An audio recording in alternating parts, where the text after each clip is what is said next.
New tonight at 10, employees at the Dixie plant in Fort Smith are negotiating with their parent company, Georgia Pacific, after they announced they could be losing a key site resource. 5 News reporter Lauren Spencer joins us now. She's sharing how many employees this could impact and what they could stand to lose. Hey, Lauren.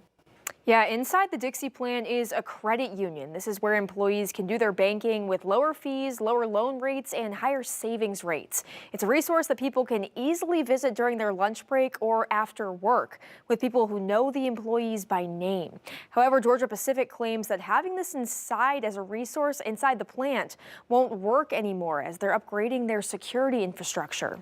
Be devastating to our community. Donnie Fimple, president for the local United Steelworkers Union that represents the plant, says the Dixie Cup Credit Union is a crucial resource for employees and their families, providing convenience and support on site. Community, lower interest rates, higher CD rates. You can't get that anywhere else. Right at about 1,200 members, 90% which are GP employees and family. Back in July, they were given a notice from Georgia Pacific for the Dixie Cup Federal Credit Union to vacate the premise. Georgia Pacific explained their reasoning was part, quote, due to planned security infrastructure upgrades taking place in the coming months. Once these new security measures are complete, external customers will no longer be able to freely access the credit union offices. They continue to say in a statement they value the work of the credit union and understands its important role, and they want that relationship to continue. They're going to take a benefit, a 75-year benefit,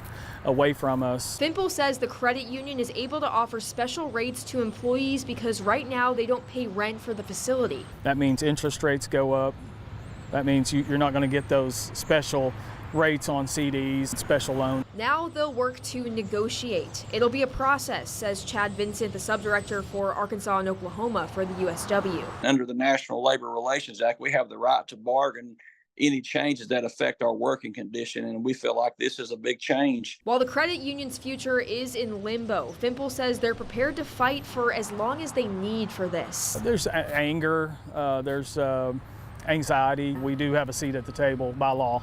We're going to demand for our credit union to stay. Today, a representative from Georgia Pacific came to the plant to negotiate with the union. Negotiations were passed over to corporate.